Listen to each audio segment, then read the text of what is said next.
options, you can do that. I am going to, thank you, Debbie, going to be recording this session. So you won't show up on the recording unless your camera's on and you speak, but you are welcome to leave your camera on. It is really helpful for me in terms of being able to get your visual feedback and how things are going, or if you have questions. Also, sort of new to Google Meet is the this reactions feature, which is the little smiley face at the bottom of your screen, which maybe you have seen. If you have a question, you can use your little thinking reaction, and that'll let me know that there's a question. It's a little easier to see than the chat, just given my, oh, I look. What someone told me it was like a positive confetti on your screen. They're not wrong, right? It's just like a very fun, and it pops up on all of your squares. So anyways, if you have a question while we're going through this, please use your little question face, and I'll know that you have a question. I am joined by Debbie Ray in the chat. So at least I believe I have Debbie this time. I'm not sure. You're stuck with me today. Oh, Morgan. Yeah, there we go. Okay. I've got Morgan recording, and hopefully she will drop the attendance link at the end. So you do have to stay the whole time. I apologize, but you will have to be here the whole time for the attendance link. All right. So let's get started with grading in Brightspace. What we're going to talk about are rubrics, what parents see, what students see. We'll go through how to create them, attaching them, and sharing them. I will say that I personally have really, I got into using rubrics as a common teaching practice probably about year 2, when I realized it was just really hard to grade things otherwise. So I've really been a big proponent of rubrics. When Google Classroom rolled out their rubrics feature, I was a big fan of it. I really, really have come to love the Brightspace rubric feature, no matter what I am using. As soon as I could use a digital rubric in a virtual learning environment, I did. Even when we were doing things on paper, I was still using a digital rubric. So I'm a big fan of the Brightspace ones. One of the advantages to them is they're pretty dynamic. So you can have different sections where you have a certain block that is worth 4 points and another block that's only worth 3 points. If you imagine your traditional grid rubric where you have blacked out squares, so you can have things worth different amount of points. You can assign standards to the individual rows, which is nice. You can also automate feedback, which is a tool that I use occasionally when I know what the feedback is going to be, but it saves a ton of time. When you click on it, it'll auto-fill that feedback in. You can always change it or edit it or add to it. But that's really nice. You can also hyperlink within Brightspace if there was an assignment. I know I've done some things. It's like, go back and revisit this homework, right? To hit, you didn't do as well on this point. Also, rubrics are completely, as long as they're done within the Brightspace environment, they show up on the parent portal, which is really nice when you think about transparency. I literally just last week had a parent email me and said, my student wants to know why they didn't do as well on this assignment. Can you share their assignment with me, or tell me what they did wrong so I can work with them? And I said, well, actually, if you just log in to the Brightspace parent portal, which I shared the link with them, I said in that Brightspace parents portal, you will be able to see the assignment, the rubric, and all the feedback and the standards associated with that assignment right there for yourself. And so can your students. So I don't necessarily need to go through that with you because I'm already doing that. I know I joked with the office that I've given more quality feedback this year than I think ever before. And I think part of that is due to just how easy and simple I find it to grade with rubrics and Brightspace. So that has really saved me a ton of time, especially trying to do this whole, I'm doing multiple jobs at a time sort of thing. So I'm going to open up my, Brightspace. Have any of you used the rubrics? You can use your little thumbs up tool in Brightspace. Anyone messed with them? Some people. Mrs. No, Sheila, no. Some people have. Okay. So they're kind of intimidating at first, but I promise they're pretty straightforward. So the first thing I want to do is I'm actually going to show you what it looks like kind of live in in Brightspace. Now, because I'm a virtual teacher, most of the stuff I grade is actually on the computer. So I do the whole double screen thing or split screen thing. But I actually, the end of Q2, they did a big project and it was all paper based. So I kind of walked around with my computer and just punched in the information on my computer, even though I was looking at a piece of paper. So it works both ways. But what I want to show you now is what this looks like from the grading side, from the teacher side. And I believe I had at least one student turn in their assignment today, so we'll see. They have till Friday, so it's okay. So I can open up my assignment, and this was a submission, so they had to submit a file. If I click on that student, right, I have already attached the rubric. What I will see is on the right-hand side, I can see where that rubric area is, and I can expand it. And I can drop it down, right? So now it's very similar to what it would look like in Google Classroom in terms of that regard. I can actually click on their project. This was done in Adobe Express, which I know we keep talking about, but as Miss Kelly said, I am piloting it for the office. So we were doing something in there today. So here is what they turned in. So I'm able to see their attachment right here, and I can score it right on the right-hand side. I have already, if I hover over these blocks, it's going to tell me what my qualifier is for a 1 out of 2. Definition is missing, components, or contains inaccuracies, right? Now, if I can click on these, and here you can see that criterion feedback was automatically there. This is some of that automatic feedback I'm talking about that I already put in. I've been grading one-pagers all year. I know exactly what these students do. They Google the definition, and I don't like it. So I take a half point off. Because they have student-friendly definitions all over Brightspace and all over their notes. There's no reason for them to Google it. So you can judge me later for that, but that's how I work. So very nice regard and being able to click something. Here is one where I did not have automated feedback, but I can always add feedback, right? And that can come in the form of a video note, a link, an external link, just text. You have your whole rich text editor. You can drop an image in. I mean, you can leave feedback in any format that you would be able to type into any text box in Brightspace. These were all on 2 points, as you can see. And when I scroll down, these are all out of 3 points. So I've changed my criteria to be out of a different whole set of points. All right. And then I have my total score, and I do associate with standards. And so at the bottom, if the student gets, I have it set, if they get a certain amount of points, it will automatically say that they have it. But I always scroll down to the bottom and manually check whether I think they've met the standard or not. Kind of just an extra element, but I like it, and I've used some of those reports a little bit, just in terms of you did okay, but it's obviously clear that you don't quite have the standard yet. So I wanted you to be able to see what this looked like in Brightspace before we get into actually creating them. Questions about that so far? The only question I see in the chat so far goes back to parents. Shayla asked, does the rubric automatically show up for parents, or do they need training on how to see it? Automatically shows up. So on the parent portal, they actually are given like 3 blocks. Their screen is basically split into 3 sections. One of them is assignments. When they click into the assignment and open the assignment, anything you've attached to the assignment appears there. The rubric, the standards, any feedback, any instructions you did. In this case, they would be seeing this file that the student shared with me. So the parents would be able to click on that file.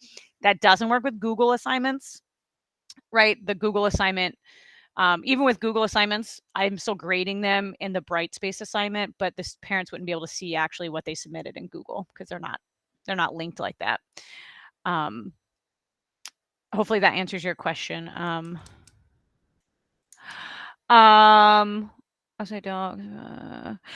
Yes, Alex, you do have to re-enter them in PowerSchool, but that was the same no matter what we ever used. I primarily use this because students are able to do redo assignments, right? And so they need the feedback. We are required to give them feedback. So I have taught my students in terms of what that looks like for students. When students go into their assignment tool, which I can hop over as a student real quick. I just use the Brightspace rubric. Yeah. I mean, we just did an assignment in a Google assignment. I just drop it in as 1 point and I'm grading it in Brightspace. That way I have all the feedback there and it's easier for the students to get back to. So for the student view, I have gone through and we have days where the students go back in and view their feedback, because why do we give all this feedback if they never actually see it?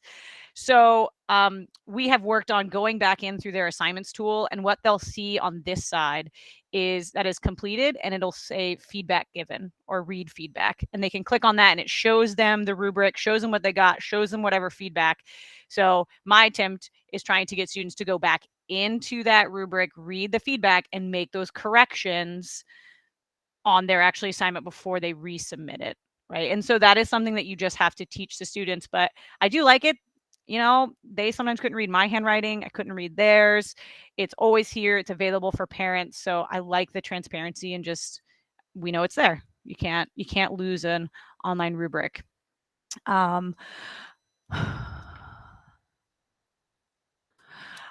in terms of Brightspace, so I use Brightspace assignments for little things. I'm actually doing something on low prep, no prep at the end of the day about that. But for my day-to-day lessons, I'm using Lumio, which are not graded, but I can see the students' work and give them feedback. The only thing I'm using in Brightspace are the things that I'm grading. So that would include Brightspace quizzes for redos, Brightspace assignments when applicable. We just did a long writing thing, so that was in a Google assignment. But otherwise, I'm using things like Wixie to do one pagers, or in this case, I'm piloting Adobe Express to do, and I'm using that for one pagers. We've also done projects in WeVideo, and I have done a paper-based project. Do a little bit of everything. It just depends on what I'm doing, but no matter what I'm doing, I'm grading it here in Brightspace. So, all right, let's get into how we actually create these rubrics. I'm going to jump over into not my actual class, because it's a real class with real students in it. and I'm very, at this point, prickly about the setup of that classroom and how it runs. So I don't want to mess with that. All right, so to get to our rubrics, you can create it during the assignment creation process. I like to create it beforehand, or at least like outside of the environment. I just, for some reason, it feels stressful to be like making an assignment and having to create the rubric at the same time. And I don't know, I just create the rubric in its own space. So if you go to course admin, you will be given the option to select a rubric. So let's hope Brightspace continues to function for us. There we go. So from here, I have mine sort of in this setup. If you have it alphabetically, you'd be looking for R. If you have it by category, it's under assessment and it's rubrics. I preloaded some of my rubrics in here already from this morning. I'm going to show you this one-pager rubric, which was the one I was just showing you. So I'm going to show you what it looks like all done, and then we're going to go in and create one. If you've worked with me before, you know I'm a big fan of showing you something before we make it.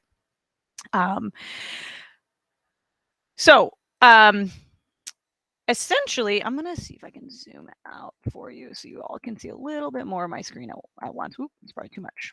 There we go. So you can see I have each one of these rows. All right, these are just like the traditional row in a rubric.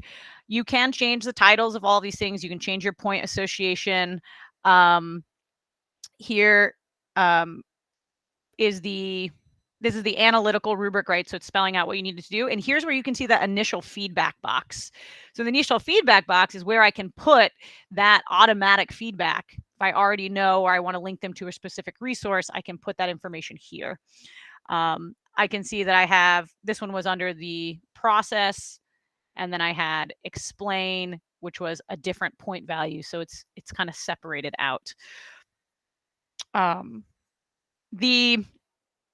This at the bottom is always going to be there. I have started to use it. I use the same verbiage each time, which is exceeds expectation, meets expectations, below expectations, and expectations not met.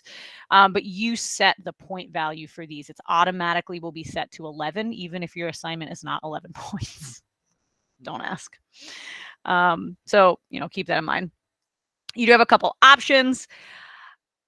I still use it visible to students. The one drawback to this is in a Brightspace assignment, it sort of gives you the instructions and then the rubric takes up a large chunk of the screen. And if you're asking them to write in the box at the bottom, they have to scroll all the way through the rubric.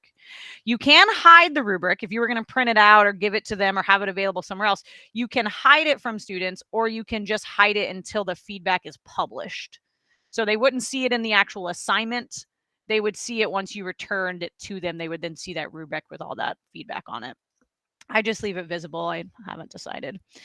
All right, so let's get into actually creating the rubric. I'm going to click on the new rubric button. I think raise your hand if you do not teach in secondary, if you're teaching in elementary school. Great, excellent. There are two types of rubrics, analytic and holistic. I just don't know when I would use a holistic rubric in middle school for something that was actually a grade, or high school. But this is essentially saying you're just getting a set score, right? I mean, I guess you would use it if you were doing accuracy-based learning, right? You got a 3 out of 10, a 4 out of 10, 5 out of 10, a 6 out of 10, right? If you were doing something like that where you were grading by question and it was just purely on accuracy, then I guess a holistic rubric would work. Because you're not giving them really any feedback and you're not grading them on a particular element. So I shouldn't say it doesn't have its place. It's just, it has a very specific usage, I think, a holistic rubric, which if you know that's what you're looking for, then you know it's there. And it works very much the same way. You are setting your percentage, explaining why it's that percentage, and that's it. Right. And so that's kind of the holistic. I think more times than not, I see analytical rubrics in secondary, especially with writing rubrics, if you're doing CERs or DBQs, even in our prime courses and encore courses, electives, we're kind of seeing that breakdown. So you can name your rubric whatever you would like. And then you have scoring. So you can do points, custom points, no score. I mean, if you do custom points, it just blanks everything out. But even if you're on points, you can still go through and change, that point to be 3.5. Okay, so you can still edit the points. To get rid of these rows, if I only want 3 columns, I can just press that trash can. Okay, if I want this to actually be 0.5 and 1 and 1.5. I can name this criterion. This is going to be, I don't know. Well, what did I say earlier? Process.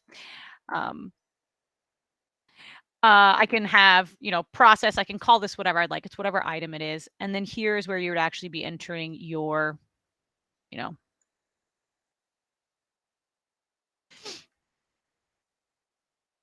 One thing, having worked with Kotat, that I do like is you do have a rich text editor even for this. So I am able to bold certain words. In there, I can create bullet points. I can use some of those elements. That's nice for that. Now, this course doesn't have standards in it. If I did have standards in this course, right underneath the word process, you would see a button for standards. So you can actually attach a standard to a specific row. So yeah, you can, add your, I'm just gonna copy and paste. Oh no, that was all my kids' emails from my class. Tells you what I was doing earlier. You can enter those, and then here you have your initial feedback. Ooh.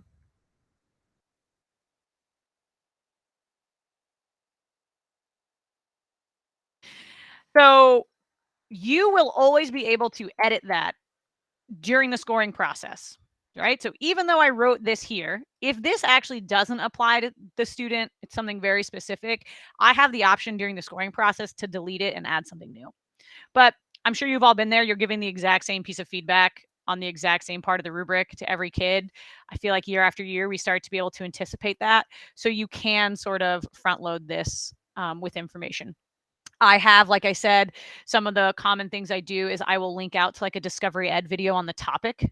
You know, if it's something about explaining or not quite getting it right, you know, I'll say review this video in Discovery Ed, and I'll link to the Discovery Ed video, or revisit our, you know, I will link to this homework, which I can do by using the insert quick links tool. Right? Insert quick links is going to give me access to everything in my course, from assignments, right, to I can put in URLs for external links. If you edit the feedback while scoring, will it change it permanently? Just that one student. Yeah, Ms. Krasner, as long as you're in the assignment of that student, you're just changing that rubric for that student. And once you start scoring, you're actually not able to edit the rubric at all. Yes, Alex.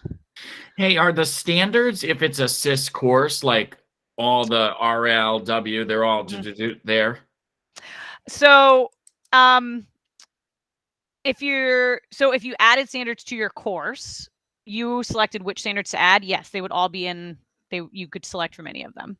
So I have like the NGSS middle school science standards in my course, and I have access to all of them. I just have to know which standard to add. Okay. And then are there preloaded rubrics? I had asked that, but yeah, I saw that. There are not yet. We are working with them to get that. I know we've had a lot of conversations in our office about there are some things that just should be available to you all to copy at least or export out of a class. They can't go in the lore, but hopefully we will have some curriculum courses next year where they will have some of those things preloaded, so you'd be able to go in and copy it into your course. And then once it's in your course, it's in your course. But yeah, they're currently not yet. We are really hounding curriculum offices to do something like that because I think it would be helpful. Okay, so we added this link to a sample assignment or something else, sort of show you how you can do that. So this was out of 1.5 points, but my next criteria group, I really want it to be out of 4 points or 3 points, let's say. Oh, that's too many. I'm sorry. I retract that statement. We're going to go out of 2 points. That seems good. So here I added that add criteria group. So this is a whole new group, right? This might be, I mean, you can call this group whatever you want, but we can call it 1.5 points. Those are all worth 1.5. These would all be worth 2 points. And then the same process, right? You can change your points. You can change any of these elements. You can add that. If you want to add, let's say, another row to this, you have another line item that's worth 2 points, you can go to add criterion, and you have, you know, I'm just picking random words, Bloom's words here. Then you can add your criterion here, and both of these will be out of 2 points. So anytime you're changing the total amount of points, you just add a new group. Otherwise, you're just adding a criterion to that one group. That makes sense? Yeah. Okay. Down here is where you start to get that, you know, it adjusted it some. You probably have to adjust it some. So like I said, I have chosen to use, you may already have something like this that you use with students. I've just kind of gone with the expectation not met, below expectation not met. And I do it the same way every time, which is all my assignments are usually out of 10 points, so it makes it pretty easy. But essentially a 90 or above would be my exceeds expectations, met expectations. So notice that it says 2 or more. So here, let's say this theoretically was out of 10, right? I would have 9. I use 70. So 7 or more, from 7 to 9, the student is going to have a message that says they met expectations. Below expectations is 6 or more, which is essentially, you know, anything between 6 and 7. Met expectations is 0 or more. So that's my incompletes and things like that, right? So anything below a 60 is going to be flagged with expectation not met. right? You can do it however you want. Those are going to be there though. You can leave them as level 1, level 2, level 3, level 4 and not worry about them. I don't really add much else to them, but it does have space for you to write a descriptor. So if you did have a rubric that sort of worked like that, where you can classify them into a certain group and explain, hey, you're getting there, needs more development, right? Or something like that. You can always add that information to the bottom here. And then you have your visibility, which we talked about a little bit earlier. I don't really worry about learning outcomes. I leave it at automatically. Essentially, what it does is automatically maps the scores, right? It just like fills in the scores and will align them to the standard at the, I think it's a 50. No, it's not. Might be a 60, 70. It'll flag them. That's that whole, if you have standards, it'll flag it either as met or not met. You can manually change it, but it will automatically flag it. There's a description if you need one. And then I wouldn't really worry about your advanced availabilities. Leave them checked on in case you ever want to use them somewhere that you didn't know they wouldn't show up if you uncheck those boxes. From there, you click close and it will save for you. I guess I can close this. That's fine. Questions about the creation process, what we just did, nuances of that? Happy to answer them.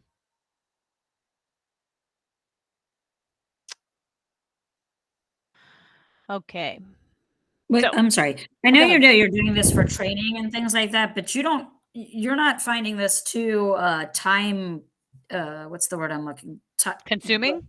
time consuming to constantly create it for like each assignment. Like are you creating rubrics that tend to be able to work between multiple assignments? Yes, I do. So in my first quarter, we were doing human body. So every one of our assignment, they were all about the interactions of multiple systems, right?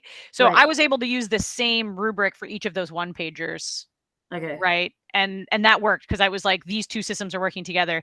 I do have a CER rubric, which is standard CER rubric. Sure. And for the rest of them, like for our projects and things, I have found, I just sort of decide what I want, right? Right. Sure. I don't know. If there's a way to utilize it multiple times, sure. But I do teach 4 classes and I'm using it over, multiple classrooms. And I find that the time I spend creating it makes up for grading. Makes it up in while you're grading. Yeah, while I'm grading, and then the feedback the students have, because I'm not always with the students. I know that's not everyone's case, but you start to realize these little things of like, oh, well, if you're in study hall somewhere else, you have access to your feedback. I don't need to be there to give it to you. And I think I saw in the chat, somebody said it's pretty easy to copy a rubric from one to another, one class. Yeah, I'm just about to show that. There's a couple different ways. And yeah, the nice thing is I've gotten used to, I think when I started the school year, I was still making rubrics like in a, document, right, on like a grid. And now I just make them here. Okay. I skip that whole step and I just create them in here. And you can copy them. Right. So, I can copy it if I want to start from something similar, but change the wording. And I work with COTOT, which if you've worked with COTOT, you know that things do need to be a little bit more specific. So it's important that I just make a new one. And the kids themselves can see the rubric if you've created it before you've started grading it. Yes. And that comes in when we were in here at the very bottom. It defaults to students can see the rubric under the options down here at the bottom. Right. But the default is they can see it, not that you have to click it. Okay. Yeah. The default is it's visible to students. Okay. And then I think I saw it in the chat also. You're still obviously having to enter the overall grade in Power School, like a double entry, but you're doing all the comments and things here. Correct. Okay. Yeah. Okay. And in that case, I always say it's the same as when I wrote, if I wrote the score on a paper and then I put it in a digital. Because you're doing it all electronically as there's no like paper.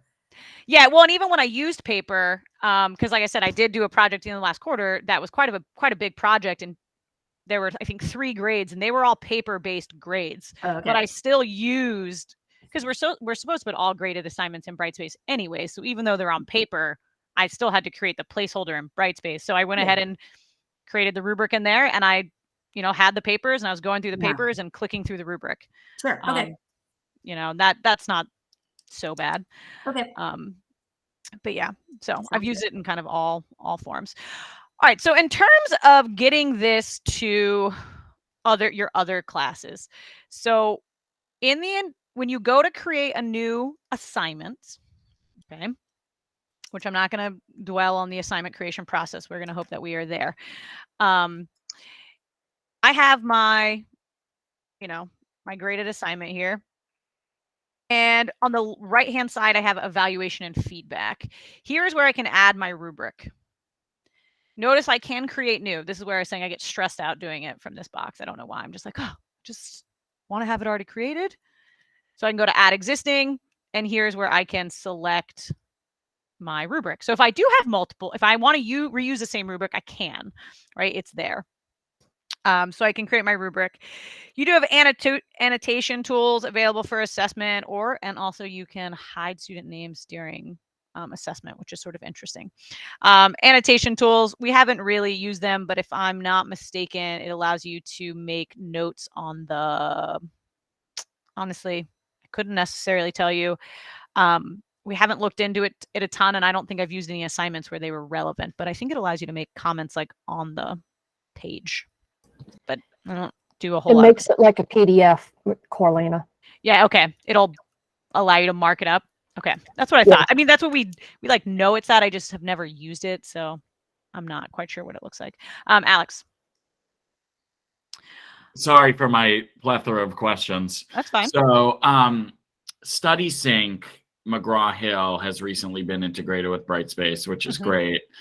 Sometimes I'll have the kids take the quiz in StudySync, within Brightspace, basically. But is there an advantage to like copying and pasting and making the questions a Brightspace quiz? Or no, I don't think so. So this is like you use the McGraw-Hill quiz link, the LTI. It's great. Yep. Yeah. So I use that for my Wixie assignments, for Discovery Ed assignments. I do all of that. It makes it easy for the students to get to. In terms of, I still use the rubric, right, to grade it. I'm still grading it with that rubric. You're just changing your submission type to external tool, and changing when you want to have it be marked complete. But no, I don't think that there is any. I mean, that sounds like more repetitive work for you. Yeah, that's what I thought. Thank you. Yeah. But the not repetitive work is having to communicate. So that's actually a really good example of when like a holistic rubric would probably be fine. Right. But again, this is a communication both to parents and to students, and that is where you're saving time, right? Is not having to figure out how to get feedback to them on an object that they did digitally, because sometimes that can be difficult getting them feedback on a digital assignment, or on like a project. The project they turned in, there was nowhere for me to write. So I would have had to have a paper rubric anyways that I was scoring them on and writing all my feedback on. So here we go. All right. So I've added my rubric here. I would put my due date. I'd put all my information in. I would do that. And I can save and close. I'm going to show you 2 ways to move rubrics. You can copy assignments to other courses. Right. So if I click this little down caret next to the assignment I've created and go to copy to other courses,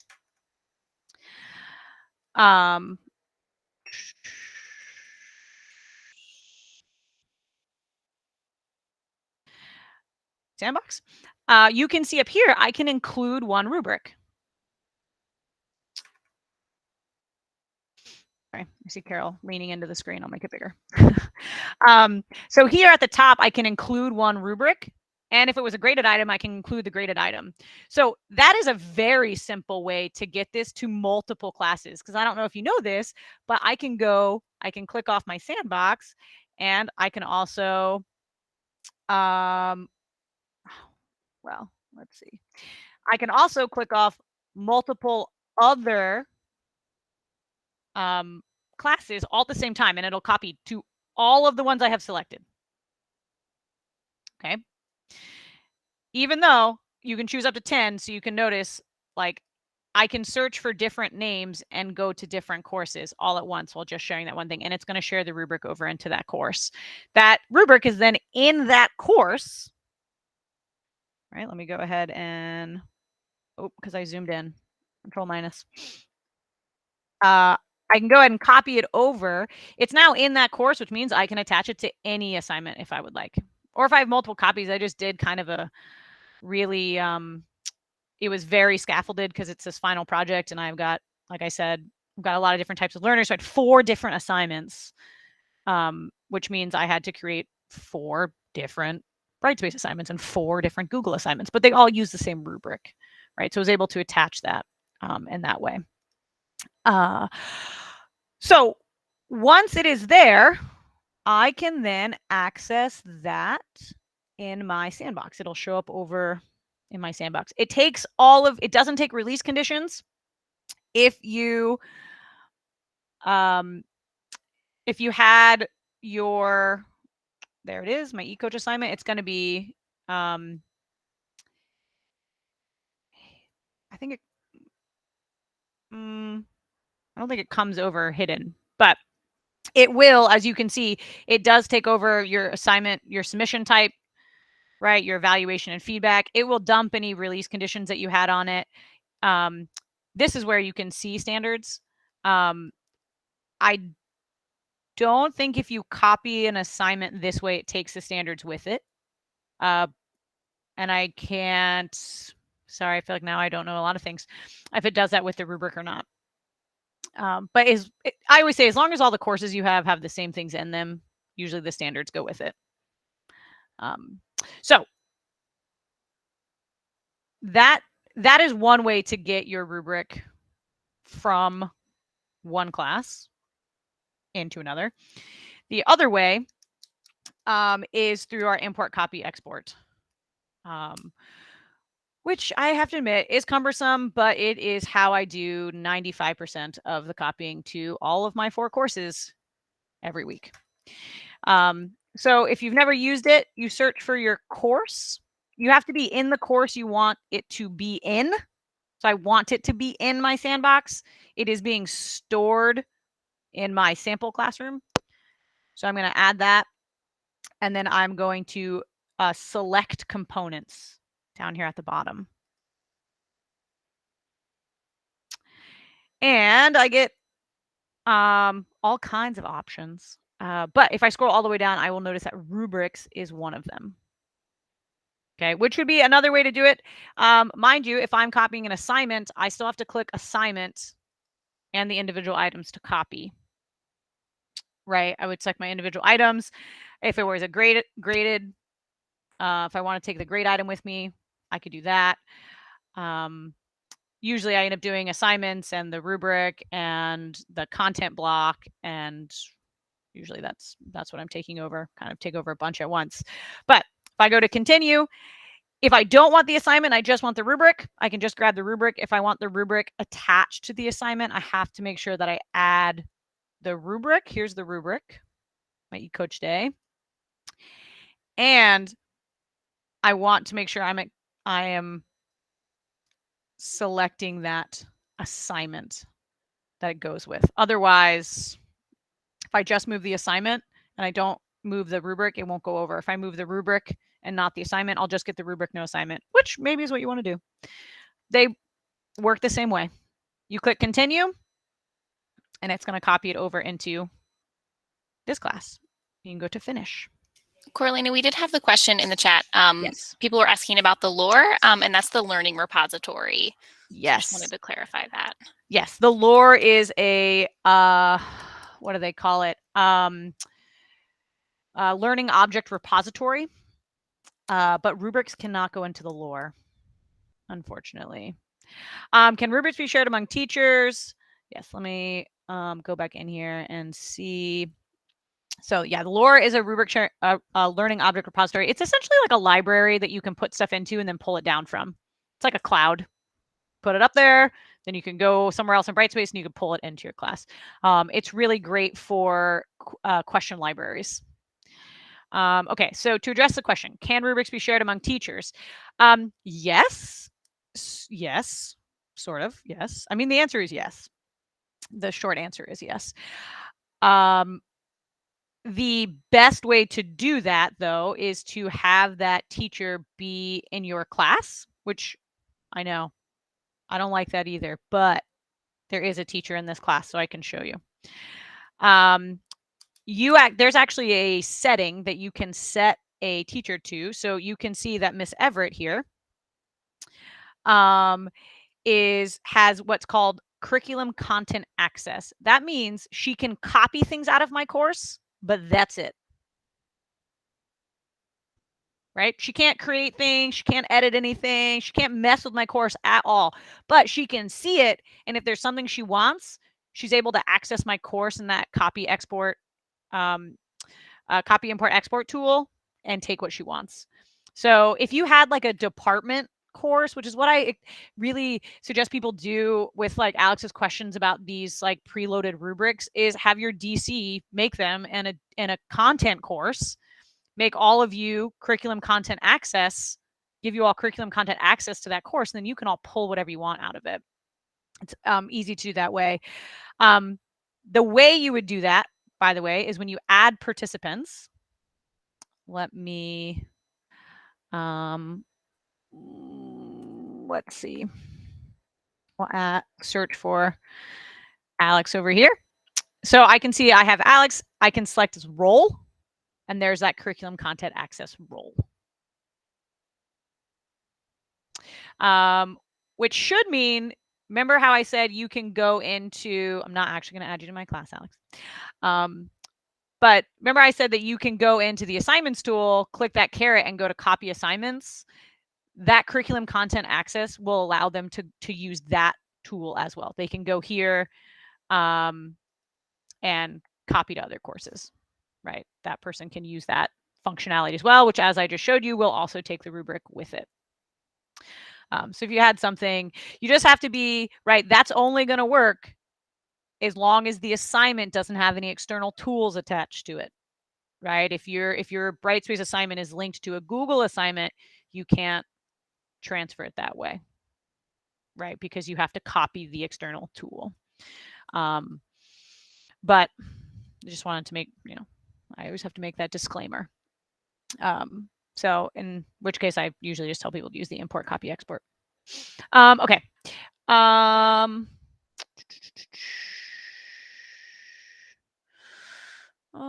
does one access it? What is already there? Oh, Alex, yeah. Yeah, they're keeping the lore pretty much on wraps. The curriculum people really want to kind of dictate what goes in the lore. I mean, I use it, but they don't want a ton of people just like dropping things in there that aren't, I don't know. It's a wild west in the lore.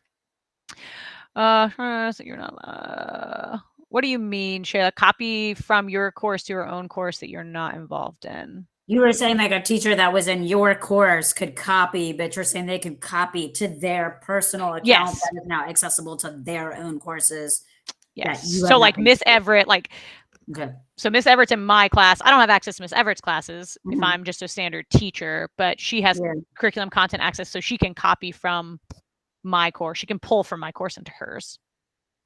So like when Ingrid was asking the question, kind of you like, I don't like adding a teacher just to like, right. So you could like add them, they could grab what they need, and then you could delete them. And then, yeah, I mean, you could kick them out. Sure. Immediately. Right, okay. Yeah, so that, because then they get all the assignments, notifications, all that stuff for something they don't need. Yeah, it is really odd. I wish they could turn that off. I go like, I bulk exempt Everett from everything. I mean, she has to be in my class, and so honestly, that's fine with me. But yeah, you could just have them in there, or like I said, the best thing to do is really to see if another option, right, is for you all to have basically a dumping ground, right? If there was something for all of science in a folder where you could go into that class and pull your stuff into there, so it just sits there.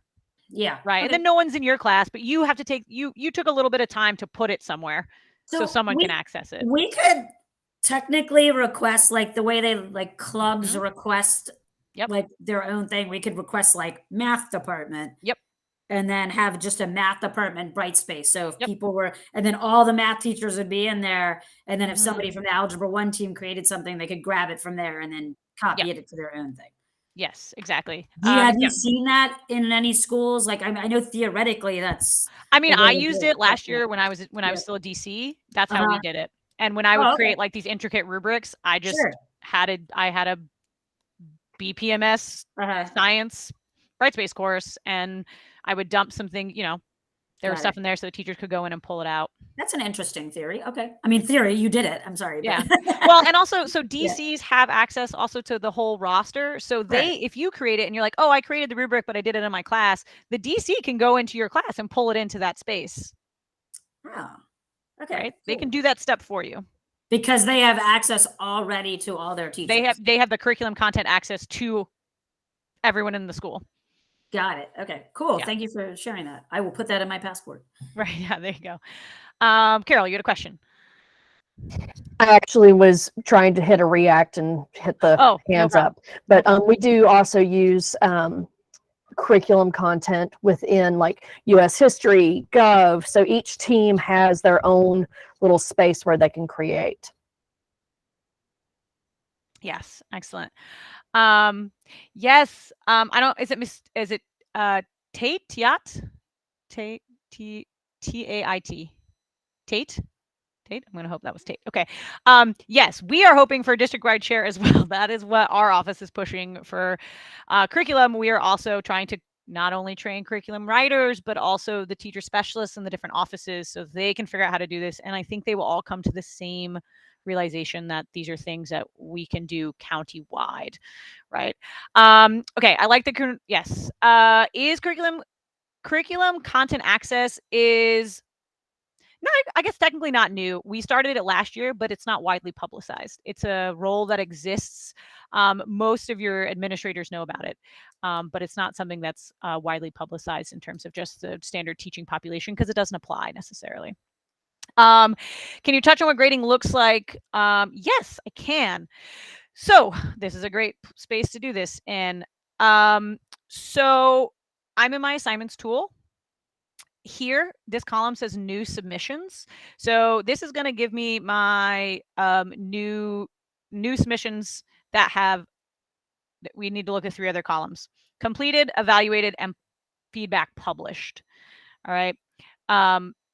I'm not going to worry about my homeworks because my homeworks are actually just completion. I don't actually score them on any sort of rubric. They do them in BrainPop and I just put the grade in Performance Matters. And in here, I just mark them as complete. So that way I can give them a notice that says, hey, you didn't do your homework, but I don't actually score it in here. So here, this number 5, right? I can click on that 5 and it is going to pull up the 5 students who have submitted that work. It will do them in order. It will show you those 5. You can see up here, it says users 1 of 5. So this was a Google assignment, right? If I'm not, PEKU research. So here is where I would end up with I'm going to do 2 screens. I would have the Google assignment up on one of my screens, and on this screen, I would have my my rubric, and I'm looking, over here to look at their work, and I'm scoring them on this page. And when I'm done, I can either save the draft or publish it. I typically like to publish all the work at once, so I just save the draft, and I can thumb over to the next student. And now I'm looking at another student's work, right? And when I'm done with that one, I can thumb over. So I don't have to go through every single student's work and then be like, well, this one's blank. If I click on that number, it is going to, and notice I didn't publish anything or save any drafts, so that number stayed at 5, right? I didn't actually score anyone. So that's going to allow me just to score the students who have turned it in. If I want to see everyone's, I actually open the assignment. I click on the assignment itself, and this is going to show me who has submitted it, right? And so if I start here and go to evaluate, now I'm going alphabetically through my entire roster. You can see it says 1 of 27. Okay, so a little bit different on that in that regard. But yeah, did that answer your question? And the It DC. did. Thank you. unit that I work in is some people are in the I want to grade it in Google assignment camp, and some are in the I want to grade it in Brightspace camp. And we're still not sure like what that grade book looks like, for instance, from the parent point of view. Like what do they see? Yeah, so parents can't see anything in a Google assignment.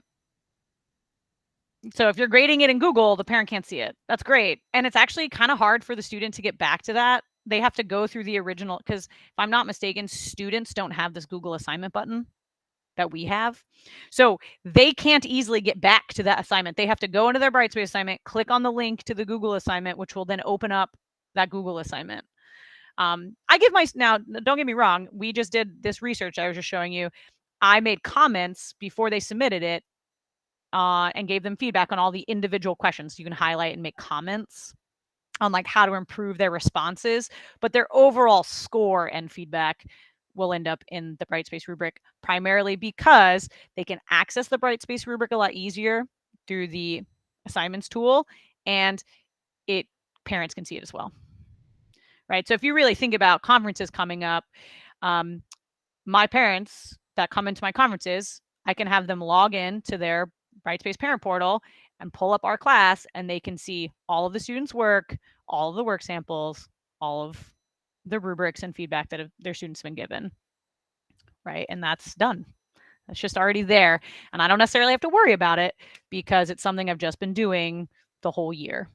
And now in an assignment like this assignment, they don't see the student work because it's in Google, but I'm using a variety of other assignments. So there are work samples in there. It just might not be every single one. Some were on paper, some were in Google, some were in Wixie, but they can see the Wixie assignments. They can see the WeVideo assignment. They can see anything that had like a file attached to it. They can see Brightspace assignments.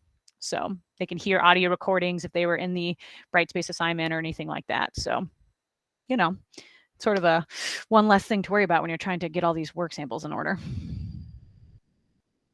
Yeah. Any other? We've got about 3 minutes left.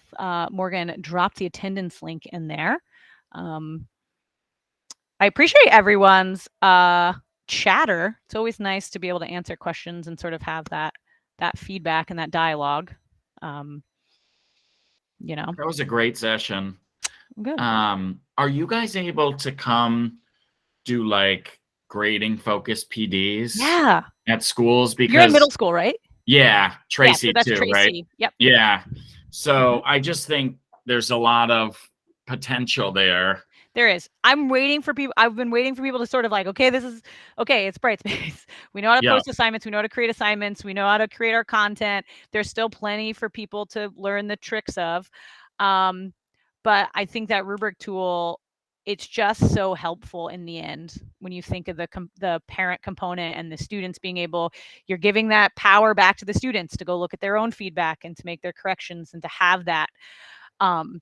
And also I should mention for the teacher, when you're in this, let me see if I can find an assignment, you can see whether the student has read the feedback.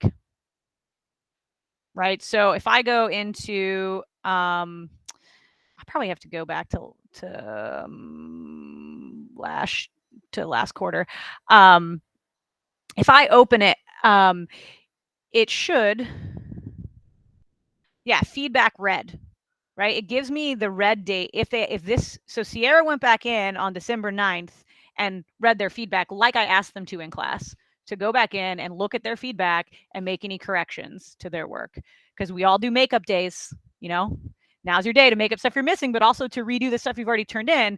And so giving them that opportunity to go in and do that, and I can actually see, which is yet another element when you're talking to a parent to say, well, your student is going in and reading their feedback, or your student's not going back in and reading their feedback. Yes, there's actually a conditional release for it where you can send them an announcement on the announcements feed and set it to has not read feedback, and you can specifically send an announcement to the kids who have not read their feedback. So there's a lot when you get into it that it makes it a really cool tool, and I think it does alleviate some of it. I've never had a parent email me back when I said, here's where you can find all their information. That's it. That was the last email I got from that parent. So All right, everyone, make sure you did the attendance link. I actually have to jump into a parent-teacher conference, so I will see you all after lunch.